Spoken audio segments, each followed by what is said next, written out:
Students शुरू करते हैं अपनी नेक्स्ट वीडियो। तो इसमें इसने कहा है कि एक जो है गोला है कांच का और इसका अपवर्तनांक है 1.5। हमेशा कांच का अपवर्तनांक वायु के सापेक्ष ही होगा ये। तो इसमें से ने कहा है इसके गोले की त्रिज्या 3 सेंटीमीटर है और इसने ये कहा कि इसके केंद्र से 1 सेंटीमीटर की दूरी पे एक बुलबुला है। तो केंद्र से 1 सेंटीमीटर की दूरी ये मान लिया हमने, यहाँ पे बुलबुला मान लिया। तो ये पूछ रहा है निकटतम पृष्ठ से देखने पर, तो इसके बुलबुले के पास तो ये वाला पृष्ठ होगा, तो यहाँ से इस वाली सरफेस से देखने पर कहाँ दिखाई देगा। तो यहाँ से वस्तु की दूरी, ये बुलबुला वस्तु हो गया, कितनी होगी 2 सेंटीमीटर, टोटल त्रिज्या 3 है तो दूरी 2 सेंटीमीटर हो जाएगी। अब आप ये देखिए कि यहाँ से जो प्रकाश की किरण चलेगी, आपने अपवर्तन पढ़ा है, तो जैसे ही इस पॉइंट पे पहुँचेगी प्रकाश की किरण, तो इस पॉइंट पे पहुँचते ही माध्यम बदल जाएगा। ये प्रकाश की किरण कहाँ से आई, कांच से, और बाहर आके क्या में आ रही है, वायु में। कांच कैसा माध्यम होता है, सघन, बाहर आके वायु में आ रही है तो कौन सा माध्यम होगा, विरल। तो ऐसे केस में इसका अपवर्तन होगा। अब अपवर्तन आपने पढ़ा है, अपवर्तन जब होगा तो पहले तो यहाँ अभिलंब खींचेंगे। अब किसी भी गोले में जो अभिलंब होता है हमेशा कहाँ से गुजरता है, केंद्र से गुजरता है। तो ये जब अभिलंब खींचेंगे, यहाँ पे हमने अभिलंब खींच दिया, केंद्र से गुजर जाएगा। तो जो प्रकाश की किरण है जब यहाँ से बाहर निकलेगी कांच से, तो सघन से विरल माध्यम में जाते ही अभिलंब से दूर हटती है, तो ऐसे हट जाएगी। तो इसको पीछे हटाने पे यहाँ बनेगा प्रतिबिंब, तो यहाँ दिखाई देगा बुलबुला। ये निकालना हमें। सूत्र इसके लिए होता है N/V - 1/U बराबर N - 1/R। ये सूत्र होता है। लेकिन इसमें एक बात ध्यान रखेंगे कि यहाँ प्रकाश कांच से वायु में आ रहा है, जबकि अपवर्तनांक दे रखा है वायु से कांच का, और कितना दे रखा है 3/2। 1.5 मतलब 3/2। तो कांच से जब वायु में प्रकाश आएगा तो अपवर्तनांक हो जाएगा 2/3। तो यहाँ पे अपवर्तनांक की जगह लिखेंगे 2/3 V - 1/U।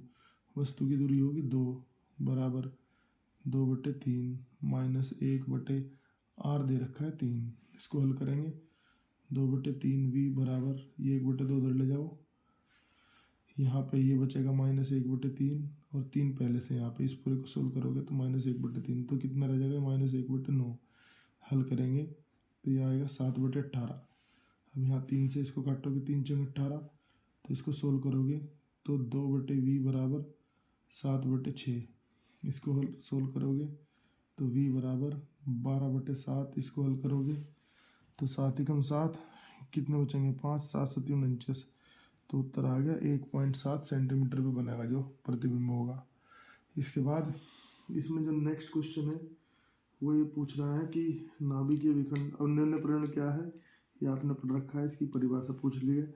और कुंडलियों के अन्योन्यप्रेरण गुणांक को पूछा, ये पढ़ा हुआ है आपने। नाभिकीय विखंडन और नाभिकीय संलयन से क्या समझते हो, उदाहरण सहित बताओ, तो ये पूछा है। तो नाभिकीय विखंडन क्या होता है, आखिरी क्वेश्चन है नाभिकीय विखंडन। तो नाभिकीय विखंडन क्या होता है बेटे, कि जैसे मान लो ये है यूरेनियम, तो जब यूरेनियम पे न्यूट्रॉन की बौछार की जाती है, तो यूरेनियम पे न्यूट्रॉन की बौछार करने से क्या होता है कि इससे 2 हल्के नाभिक बनते हैं। एक तो बनता है 56 बेरिलियम 144, एक बनता है 36 क्रिप्टन 89, 36 क्रिप्टन 89, और साथ में निकलते हैं 3 न्यूट्रॉन और बनती है ऊर्जा। तो ये नाभिकीय विखंडन की समीकरण है। तो अगर समीकरण को देखोगे तो आप समझ जाओगे, जब किसी भारी नाभिक पर न्यूट्रॉन की बौछार की जाती है तो वो अपेक्षाकृत हल्के नाभिकों में टूट जाता है और इस प्रक्रिया में ऊर्जा उत्पन्न होती है। इस घटना को, यहाँ 3 न्यूट्रॉन बनते हैं, इस घटना को हम नाभिकीय विखंडन कहते हैं। तो अगर परिभाषा लिखने के लिए आए तो ये लिखेंगे कि जब कोई भारी नाभिक न्यूट्रॉन की बमबारी से 2 हल्के नाभिकों में टूटता है तो यह घटना नाभिकीय विखंडन कहलाती है। इस घटना में ऊर्जा उत्पन्न होती है जिसे हम नाभिकीय ऊर्जा कहते हैं। उदाहरण इसका ये हो गया कि जैसे बारहवीं यूरेनियम 235 पे न्यूट्रॉन की बौछार करने से वह बेरिलियम और क्रिप्टन में टूट जाता है और ऊर्जा उत्पन्न होती है। यहाँ पे ये कितनी ऊर्जा उत्पन्न होती है आपको याद रखने की जरूरत नहीं है, लेकिन अगर मान लो कहीं पूछ लिया जाए तो 190 मिलियन इलेक्ट्रॉन वोल्ट होती है।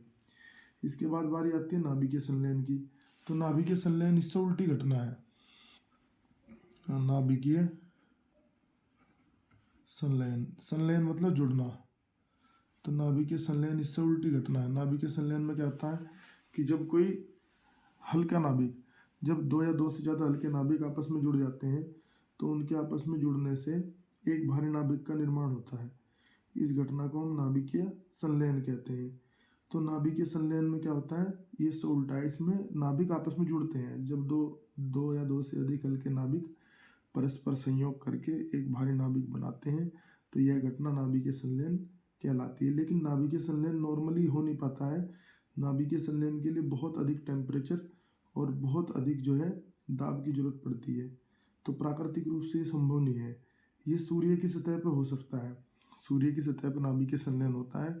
और इसका आप एक उदाहरण इससे पहले वाले जो पेपर है उसकी वीडियो में पढ़ के आए हो, उसमें जाके देखना कि जो 4 प्रोटॉन है वो जब आपस में संयोग कर रहे थे तो जो 4 उसमें आपने मैं आपको क्वेश्चन बता देता हूँ। क्वेश्चन था कि सूर्य की जो अपार ऊर्जा होती है, जो सूर्य में बहुत सारी ऊर्जा होती है, वो उसमें जो प्रोटॉन होते हैं सूर्य की सतह में, उन प्रोटॉनों के जुड़ने की वजह से, उनके संयोग की वजह से, संलयन की वजह से होती है। तो इसका उदाहरण आप ये लिख सकते हैं कि 4 प्रोटॉन मिलके क्या बनाते हैं, हीलियम बनाते हैं। हीलियम प्रोटॉन से भारी होता है और प्लस इसमें 2 यहाँ पे पॉजिट्रॉन उत्पन्न होते हैं, प्लस यहाँ पे जो है 2 न्यूट्रिनो उत्पन्न होते हैं और 26.7 मिलियन इलेक्ट्रॉन वोल्ट ऊर्जा। तो ये इसका एग्जाम्पल हो गया। तो ये एक एग्जाम्पल याद रख लो, दोनों में काम आएगा। इससे पिछले वाले क्वेश्चन में भी हुआ तो इसमें भी आया है। तो नाभिकीय विखंडन और नाभिकीय संलयन केवल यही पूछा है, उदाहरण से तो बताओ। तो देखो ये बड़ा क्वेश्चन था, लास्ट क्वेश्चन था इस यूनिट का, मतलब इस पेपर का, और ये इतनी देर में ही निपट जाएगा। इसमें एक क्वेश्चन है 9 का ही, अथवा जो इससे पहले वाला क्वेश्चन है अन्योन्य प्रेरण में, इसने पूछा है समतल कुंडलियां। तो कुंडलियां दी हैं, तो 2 ऐसे समतल कुंडलियां रखी हैं, एक ये है और एक और है। तो 2 कुंडलियों के बीच में अन्योन्य प्रेरण गुणांक का सूत्र पूछा है। अन्योन्य प्रेरण गुणांक होता है N2/2/I1। ठीक है, तो N2/I1 φ2। अब पहली जैसे 2 कुंडलियां मान लो ये है, तो इसमें अगर धारा बह रही होगी, ये पहली कुंडली है, तो इसकी धारा की वजह से दूसरी कुंडली इसके ऊपर लिपटी है, उसमें से फ्लक्स निकलेगा। तो जैसे धारा पहली में बह रही है तो फ्लक्स पहली की धारा की वजह से दूसरी कुंडली में से फ्लक्स गुजरेगा। ऐसे बता रखा था ना तुम्हें, ऐसे बता रखा देखो अन्योन्य प्रेरण में कि ये एक कुंडली है, इसमें धारा बह रही है, तो इसकी वजह से इसके फ्लक्स में परिवर्तन होगा। तो जब तुम परिवर्तन होगा ना फ्लक्स में, जैसे φ2 लिखोगे तो इसमें लिखोगे B1/A2, मतलब इसके एरिया में से इसका चुंबकीय क्षेत्र गुजरेगा। तो जैसे दूसरी का फ्लक्स लोगे तो चुंबकीय क्षेत्र पहली का लेना पड़ेगा, अगर पहली का फ्लक्स लोगे तो चुंबकीय क्षेत्र दूसरी का लेना पड़ेगा। तो ये हो जाएगा N2/I1 इंटू B1।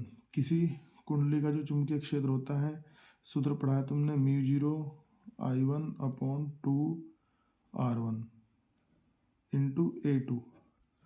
मान रख देंगे इसके, N2/I1 से कट गया I1, μ0/2R1 एरिया। अब जो कुंडली होगी हमारी, अच्छा इस कुंडली में ये तो एक फेरे से करंट है, इसमें तो बहुत सारे फेरे होंगे ऐसे ऐसे, तो 2 फेरों से डबल हो जाएगी, 3 से ट्रिपल, मान लो इसमें N1 फेरे हैं तो N1 हो जाएगा यहाँ पे। अच्छा एरिया, कुंडली का एरिया, कुंडली होती है वृत्ताकार, तो πr2²।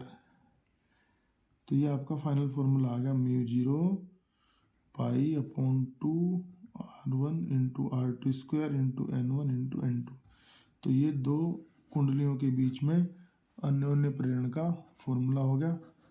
और ये हमारा जो पेपर था ये पूरा सोल्व हो गया है।